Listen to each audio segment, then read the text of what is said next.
Bismillahil azim.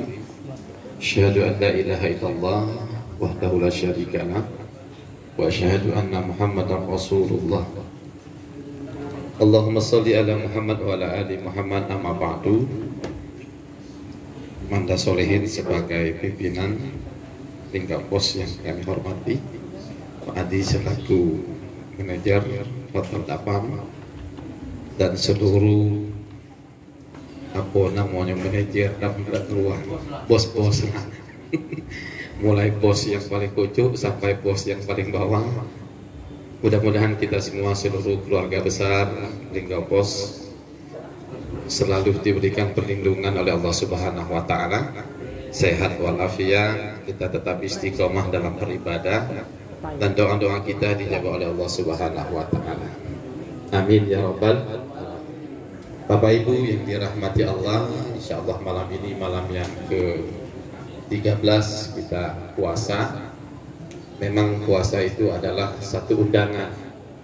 Kita ini undangan Allah puasa ini. Kalau kita menghadiri undangan seorang raja, pimpinan, rasanya agar cepat ketemu datang duluan. Sekarang kita dalam undangan Allah, menghadiri undangan Allah untuk satu hajat dan keperluan kita. Apa itu? Kemaslahan kita untuk agar bahagia di dunia dan bahagia di akhirat. Pada dasarnya hidup ini, Bapak Ibu, kata Allah, wa mal hayatud dunya illa la'ibun wa lahun. Kita hidup ini memang untuk bermain, bersendah gurau belaka. Tapi permainan itu, walau bagaimanapun permainan, ada koridor dan ada aturan, sehingga dalam permainan itu tidak ada yang menyakitkan, yang disakitkan.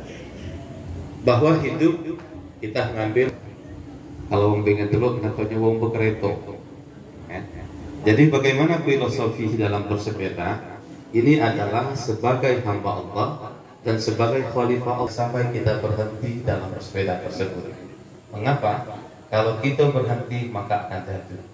Apapun profesi kita, apapun keadaan kita, jangan sampai kita stagnan. Kalau berhenti, maka kita akan jatuh. Sepeda, walaupun dia berjalan terus, maka kita jangan pernah berhenti untuk belajar. Jangan berhenti belajar untuk membaca.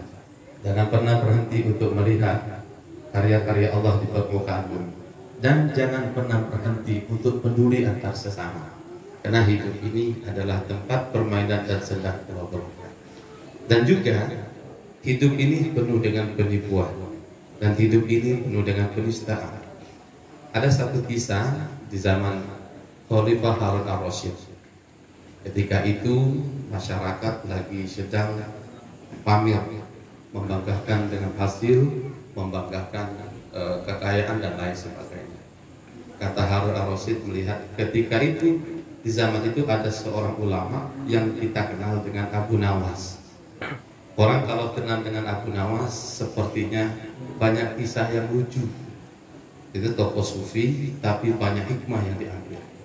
Salah satu, jangankan kita, Allah pun dibuat oleh Abu Nawas dalam sebuah syair yang kita kenal dengan syair Abu Nawas.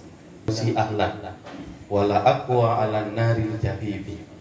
Kata Abu Nawas, Tuhan, surga itu tidak cocok untuk aku, tapi wala aqwa 'alan naril jahim.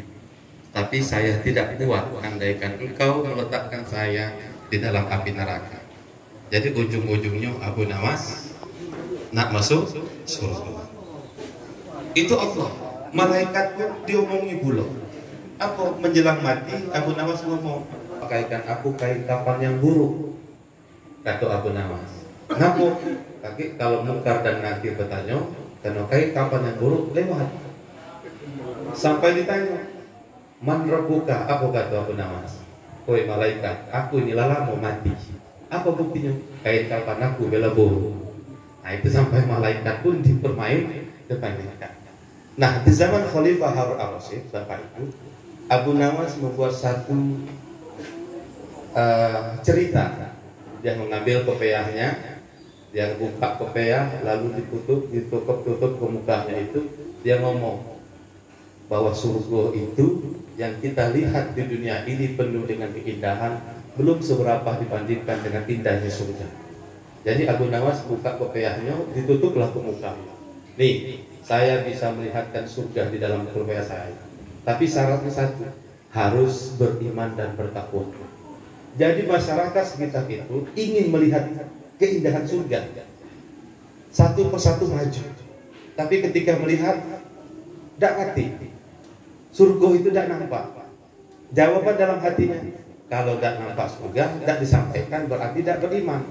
Akhirnya bohong. Berarti surga itu memang indah. Seluruh masyarakat melihat dalam surga.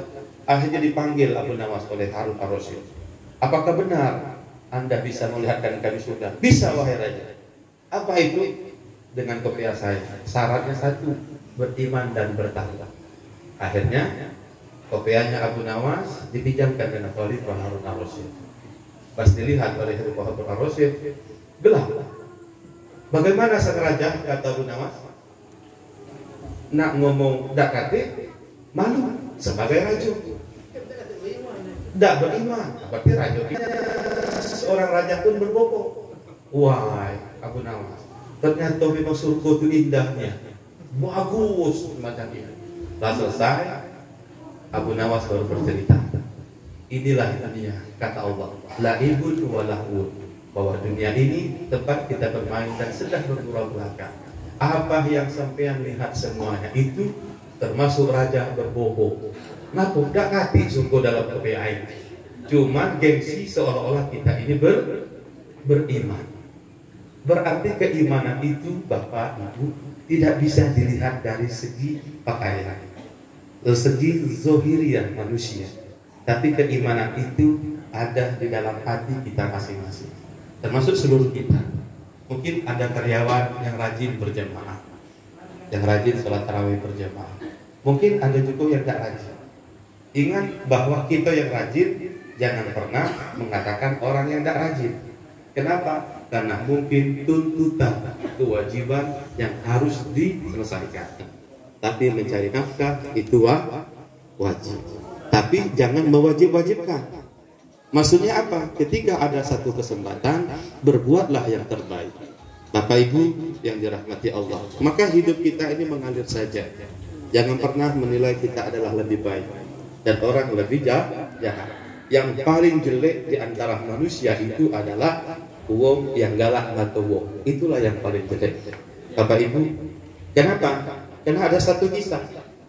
Ketika dalam satu majelis, seorang ustadz ditanya oleh santrinya, Pak Ustadz, ada dua manusia.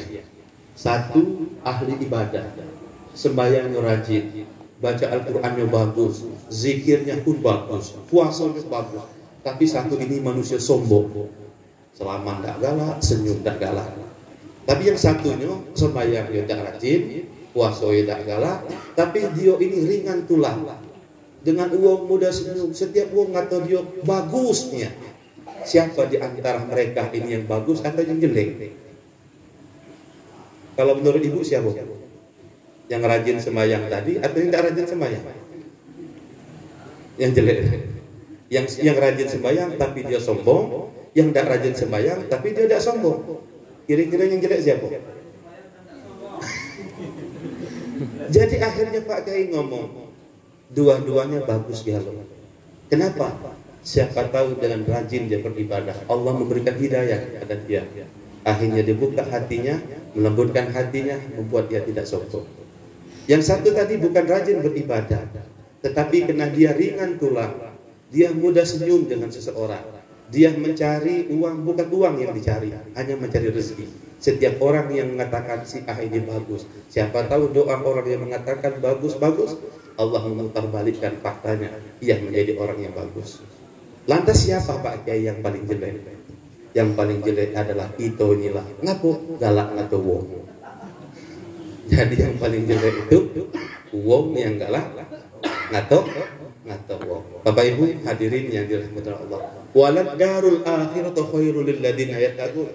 Yang kejaran kita itu adalah apa? Kampung akhiratlah yang paling baik untuk kita. Saya sedikit Bapak Ibu cerita. Kita mengambil hikmah. Karena kami kemarin berangkat dalam posisi pandemi.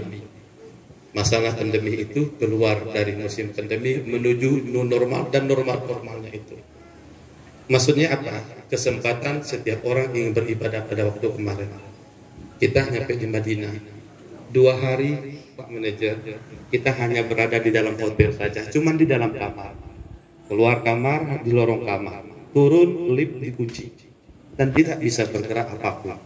Makan diantar, air minum pun cuma sebotol. Sehari, pagi, siang baru diantar lagi. Tadi siang malah. Akhirnya air kamar mandi itulah direbus untuk diminum. Menyakitkan masa-masa yang semacam itu. Bayangan saya hidup di hotel, AC, ada TV, tapi masih sengsara. Bagaimana orang yang hidup di dalam penjara? Bagaimana lagi orang yang hidup di dalam kubur? Menyakitkan 2 hari. Hotel bintang 5. Tapi kita tidak bisa berbuat apa-apa. Masuk lagi ke masjid, orang sholat. Kami nemu orang sholat seperti orang sholatnya mau senam. Cak mana wong senam? Sholatnya semacam ini. Jarak antara satu dengan yang lain di Madinah maupun di Mekah berjajar. Jaraknya itu. Jadi melebihi jarak dengan Indonesia. Ketika Jumatan nangis, ya Allah. Kesempatan yang semacam ini adalah kesempatan yang mahal. Pulang.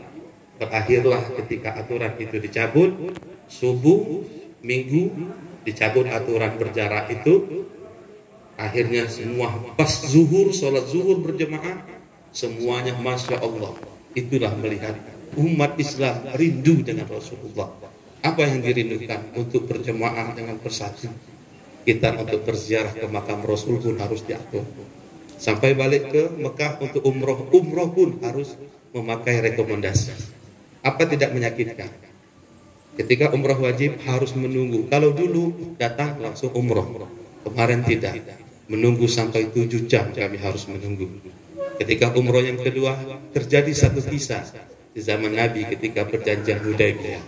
Perjanjian umat Islam boleh masuk Mekah. Ketika itu terjadi pada masa kami. Andaikan tidak diizinkan bahwa harus bertahalul di pintu masjid saja. Tidak boleh. Maksudnya apa? Ketika kesempatan yang mahal, kesempatan yang berharga, lantarnya ayyamul Ramadan, kita diberi kesempatan oleh Allah di bulan Ramadan ini, kesempatan untuk puasa. Ayo kita puasa. 3 kesempatan yang berharga di bulan Ramadan. Allah melipat gandakan seluruh apa yang kita lakukan. Bahkan Allah membuka pintu surga dan ditutup pintu neraka. Tapi masih banyak di antara kita, walaupun pintu neraka itu ditutup, tapi maksa untuk dibuka. Ada yang maksa pintu neraka dibuka, Pak Manajer. Iya. Padahal kata Allah, "Hoi, nerakanya aku tutup pintunya, jangan kau buka lagi." Tapi masih banyak kita yang nak buka. Siapa yang membuka pintu neraka? Orang-orang yang tidak puasa. Wong-wong yang tidak semaya. Orang yang sibuk dengan keadaan dirinya sendiri. Terkadang mereka mohon maaf di bulan puasa sampai berani menatap Allah di jalan sampai macam ini. Saya kemarin pas di depan pasar ikan, lagak ringan lepas begitu. Mentang-mentang di sininya ada tato, kakinya bertato, makan roti, membasuh itu berdua teluk mengelungah macam itu. Jadi akhirnya ketepak juga, Pak. Sambil dia bermotor. Woi, bulan puasa, woi. Marah. Acara orang bertato, kalau bertato kan jangan melawan. Dia marah, aku seret ke pulau, juga sini minggir kalau melawannya.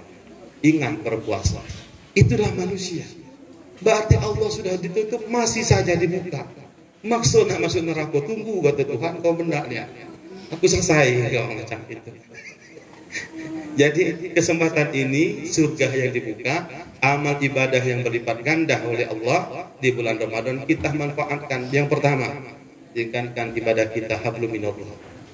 Banyak-banyak 10 hari yang kedua ini, walaupun hadisnya dikatakan dhaif, katakan palsu, tetapi untuk fadilatul amal kita 10 hari yang kedua adalah maghfir Allah Subhanahu wa taala. Banyak-banyak kita beristighfar, mohon ampun dengan Allah Subhanahu wa taala. Yang kedua, itu urusan kita dengan Allah atas dosa kita. Yang kedua ada hablum minan nas. Apa hablum minan nas? hablum minan nas, di antara orang yang dirindukan oleh surga kata Allah, yang pertama orang yang sering membaca Al-Quran, yang kedua adalah orang yang membaca Al-Quran, yang kedua siapa? Mereka yang sering hafidhul lisan, mereka yang menjaga lidahnya. Yang ketiga orang yang memberikan makan. Dan yang keempat adalah siapa? Orang yang puasa di bulan Ramadan. Yang kedua selain hablum minallah ada hablum minan nas. Apa hablum minan nas? Santunan kita memberikan orang, berarti berinfak dan sedekah. Ada ayat yang menarik untuk kita ibu. Apa kata Allah? Laula akhortani ila ajalin qarib.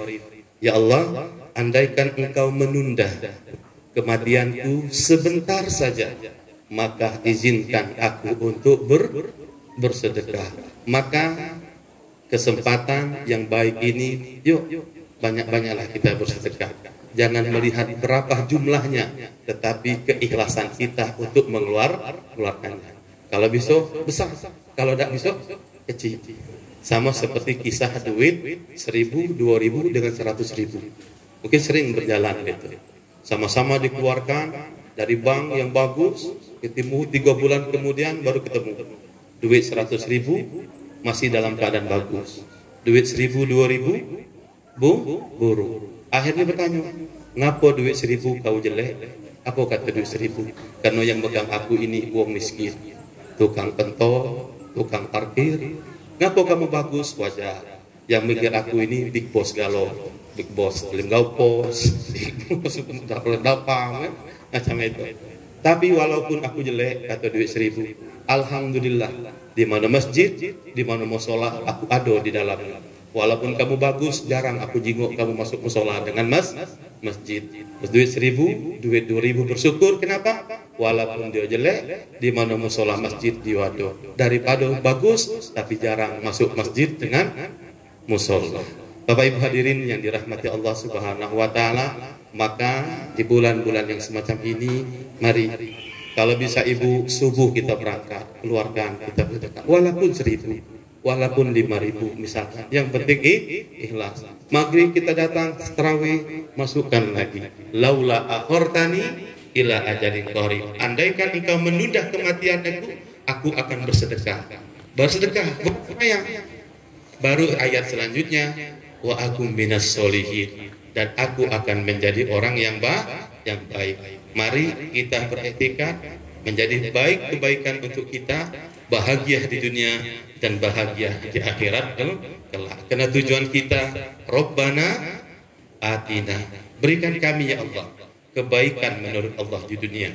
Rabbana atina fid dunya hasanah wa fil akhirati hasanah.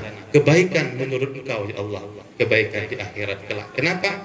Baik di mata Allah, insya Allah akan menyelamatkan kita di akhirat kelak. Bapak Ibu hadirin yang dirahmati Allah Subhanahu wa taala, ini tausiah yang dapat saya sampaikan. Mohon maaf atas segala kekurangan dan kehilapan. Kepada Allah mohon ampun. Mari kita sama-sama berdoa, bermohon pada Allah Subhanahu wa taala agar seluruh keluarga besar di Gapos ini diberikan oleh Allah kekuatan, kesehatan, dan keistiqomahan dalam beribadah bersama anak dan keturunan kita. Amin. Allahumma amin. Yang sibuk main HP, taruh dulu HP-nya. Kalau berdoa kan semacam itu. Kalau megang HP jangan berdoa. Amin itu saya sedikit sih. Ada amin, ada amin, ada amin, ada amin. Kalau amin, amin, amin artinya aman. Kalau amin, mohon perlindungan. Amin, minnya panjang berarti jujur. Kalau amin, kabulkan. Tinggal pilih yang mana lagi. Yang satu, yang dua, yang tiga, atau yang keempat. Al-hadihini wa bi'u sholihah al-fatihah.